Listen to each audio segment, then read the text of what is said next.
I want to talk a bit today about the importance of therapy and how it can help you. Well, actually, I'll just talk about how it helped me be introspective and heal um, over time. So, when I was about 8 or 9, my mother left the family.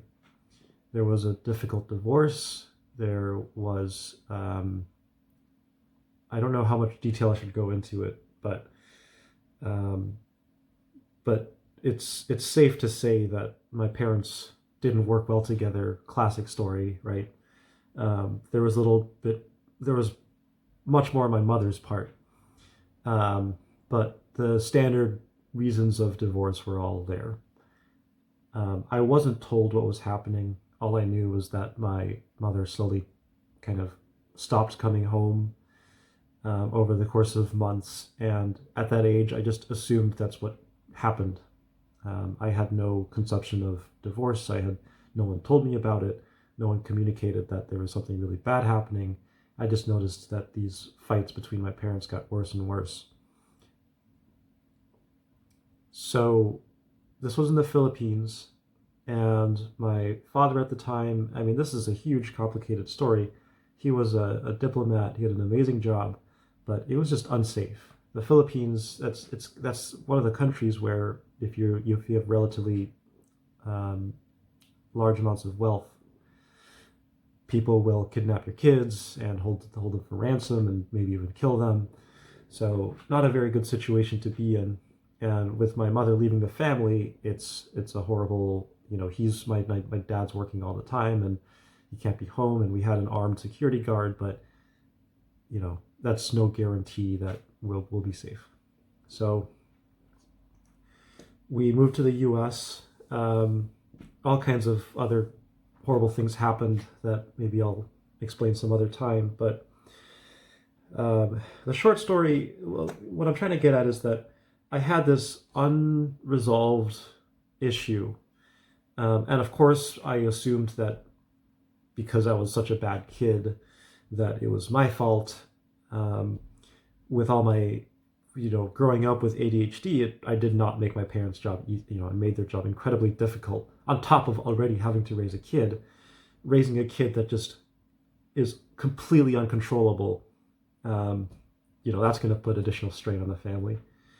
So I used to be very extroverted. I mean, apparently I was, extremely extroverted at that age, up to age 7, 8. And then, after that divorce, I just kind of fell off a cliff and became completely silent, virtually silent, not completely silent. So that's something that I carried with me for a long time, that I thought that I could have been better. Seeing my parents' faces, especially my dad's face during that divorce, really stuck with me. I don't think I'd ever seen someone that broken since then. And then now I'm being raised in a single family household, which is fine, but my dad was a very harsh disciplinarian. And fortunately, not when it came to academics. I think he had some reservations about that because, he grew up in an environment where it was like the most important thing, second to life, basically. And kids were unfairly punished for that stuff. So fortunately, he wasn't about that, but he was harsh about issues of moral things, lying and stealing. I used to be a very compulsive liar and stealer when I was little, and he punished very harshly. There are reasons for that. One of which is the military service in Korea.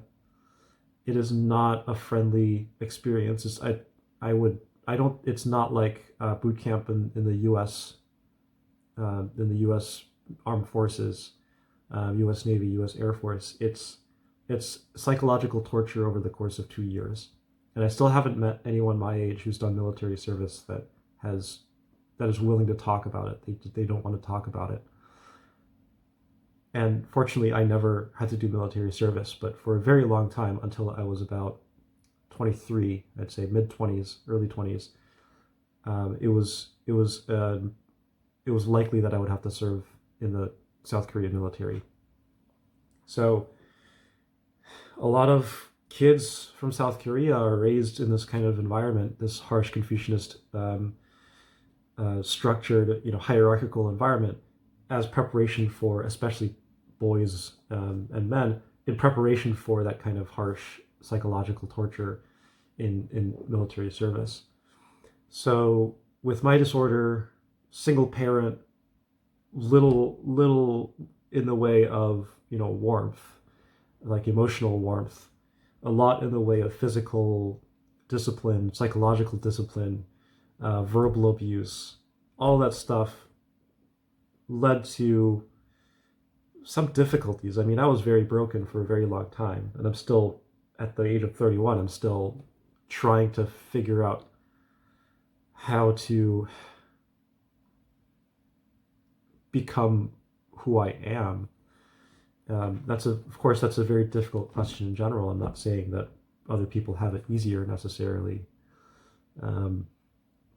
but growing up like that. I mean, so for example, so first of all, let me make it clear: there's almost no one that's going to understand what the dynamic between me and my dad, unless maybe you're South Korean. It's incredibly complicated. People that are from the U.S., from the West, typically don't understand that physical abuse and love can exist together. I know that sounds insane for people who grew up in the U.S. and had even if you were physically disciplined, you might not quite understand that that's possible. So the culture is very different, and I want you to understand that before I say anything, because my dad is not a child abuser. He is someone who was trying to do the best for his kids, and unfortunately, one of them had to be physical abuse and psychological, some kind of psychological abuse. So technically, looking at a definition, looking at my past, yes, you could say it was psychological, physical abuse, but I genuinely understand that he had no choice. And given the circumstances, which I cannot explain in this video in total detail, he really had no choice. We had no money. He had no time. He was struggling an incredible amount. There were financial issues through no fault of his own. There was a financial crisis in Asia in the mid to late 90s, and it cut his wealth down to a third of what it used to be. So, you can't really control for that. You can't. It's very hard to predict that kind of thing unless maybe you're, in the finances and already know what's happening.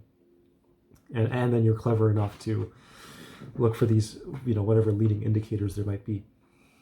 So, with that said, for example, there was a time when I don't remember what I did. I must have, it was one of the things like stealing or lying. He didn't feed me for 2 days. And thinking about that in therapy was incredibly painful, because I remember it was either the first or second night of it. I snuck to the fridge and grabbed a piece of bread and just tore into it like an animal. Like I had never been that hungry since. And I just tore into it. And I remember just not being able to control how hard I was biting and how quickly I was chewing things. I just stuffed my mouth until I couldn't, I could barely chew.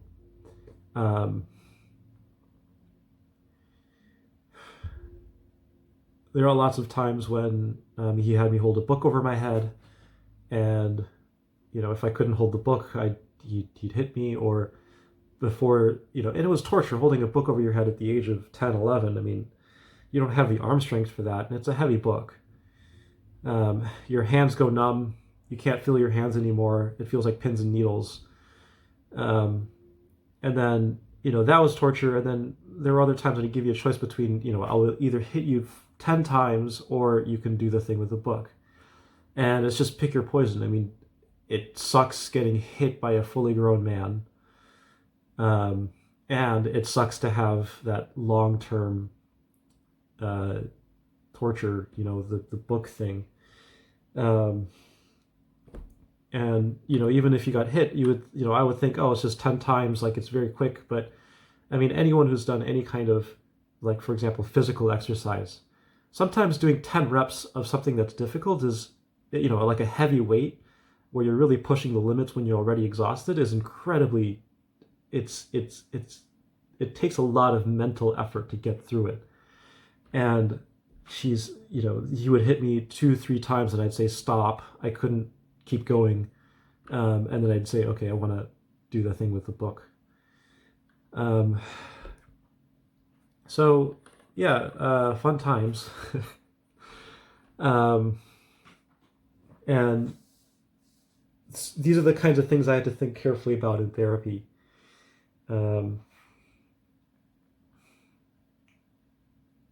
He had a very little, not a horrible sense of humor, very serious all the time, and you could probably tell that I tend to be a very serious person. Um,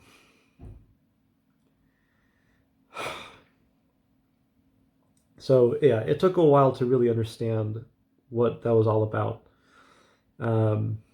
Took about a good 10 years of therapy on and off, because I started in college around my sophomore year of college, so that was like 2009, 2010.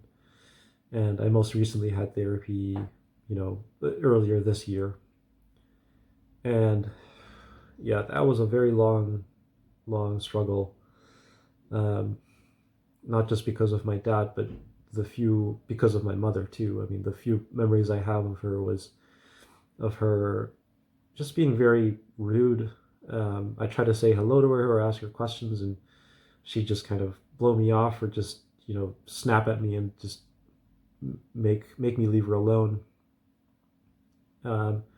Which, I mean, that's normal for a parent to do. I mean, there are times when kids push parents over. Many times when kids push parents over the edge.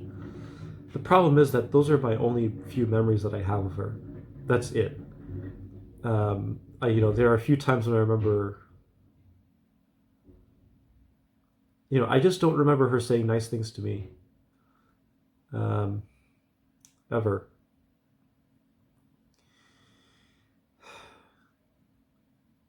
And it's not like I crave nice things, but that's, it's very painful to think about that. You have a parent that, I mean, right, a parent that you haven't seen in this long never really loved you. So,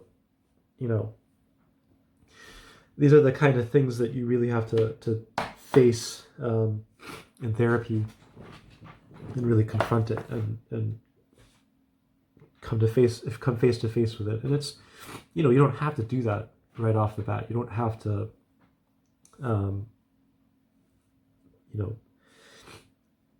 face everything all at once, all together. It could be an incredibly small, take very small steps, but many steps and steps forward. And eventually you'll be able, with enough time, with enough effort and courage, you'll be able to face your past and heal. So it's actually very unusual that I'm crying right now, because usually I've thought about this stuff enough that it doesn't quite bother me anymore. But I don't know. Sometimes you think about this stuff after a while, even after you think you've healed from it, and you realize it still affects you somehow. Yeah. So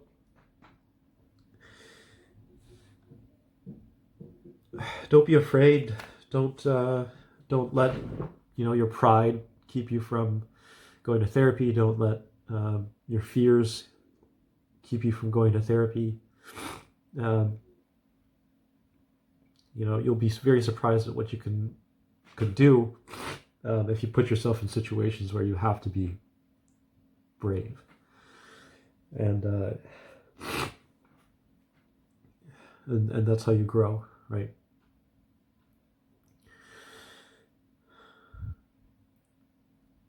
So to conclude, I think I'll end on a lighter note. Well, relatively light note, still kind of morose, but um, I really do understand where my dad came from. And he was caught between a rock and a hard place. Some people who really don't, people who don't try to understand what that situation was, I've told you almost nothing, right? And people that hear this, especially, I'll share the story on places like Reddit, and people are like, "Oh, he's a child abuser. Don't let him near your kids," and they don't understand the situation, and of course they don't because they don't ask. There are just no questions that come out. They just say, "Oh, he hit you. He must be a horrible person. Cut him out," and they're wrong. I know what I'm doing. I understand him.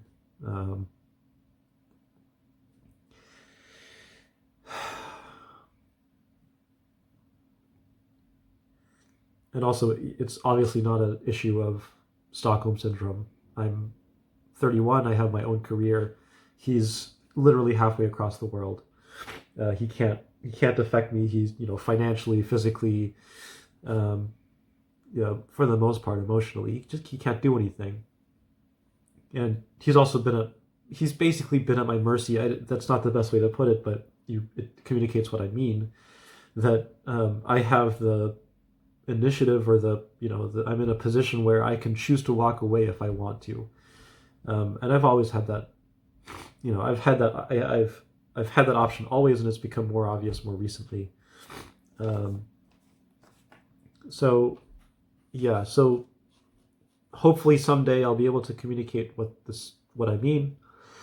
But until then, just take it in faith that I know what I'm doing, and then also please go to therapy.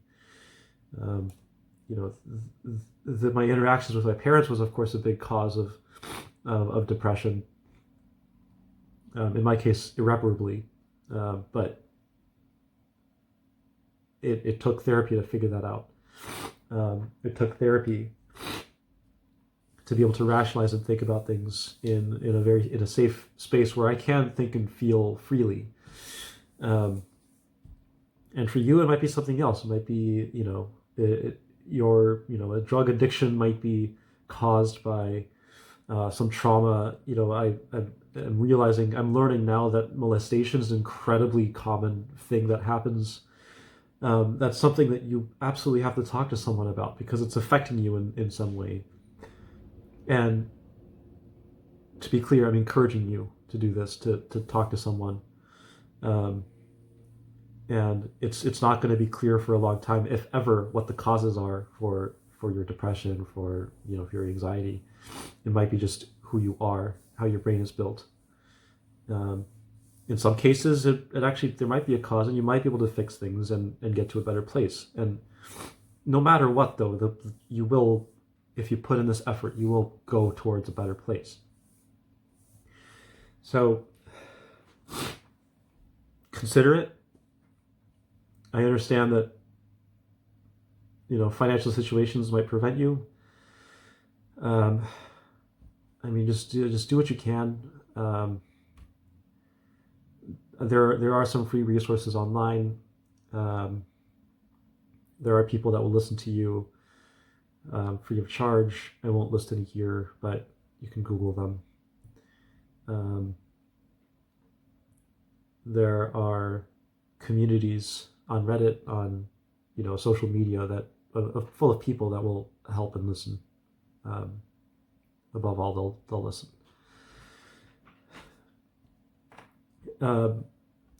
I didn't take therapy very seriously when I first started. I thought it was very strange that I'm sitting in this room with this complete stranger and sharing my life. And I'm just talking, and I'm just thinking, how the hell is talking supposed to help with anything? I'm just talking. There's no, I'm not getting any advice from this person. Some therapists will give advice, but apparently they're initially trained to not give advice. And she followed that rule very strictly, and she asked me these very vague questions, and it made it very hard to answer them. So I'm like, why am I answering these vague questions with a stranger who doesn't, who I know nothing about? How is it supposed to help when I already am very open emotionally with my friends, and I'm willing to make videos like this, and how is this supposed to help? But a therapist is trained in a particular way where that entire environment is designed to help you dig deep and dredge up difficult things. And it doesn't matter if you've talked about those difficult things before and been very logical and detached from them. The point is, one of the points, I actually don't know, but certainly what I experienced is that it allows you to go back to that place from a slightly different perspective that lets you feel exactly what it was that affected you. It allows you to kind of immerse yourself into that experience again, and then when you're in that horrible dark place, and then start to heal from the inside out. That's the most important thing. You don't heal wounds by putting, you don't just stitch up an infected wound and hope it goes away. You open up the wound, you drain the abscess or whatever, you get all that pus out, and then you clean it from the inside out. It's a very unpleasant process, but it's important, and that's how it should be done. So I hope this video helped. I just wish the best for anyone watching. I don't know who's watching, but good luck, and hopefully I'll get to I'll get to hear from you, whoever's watching, and just please comment if you have any thoughts. Thank you.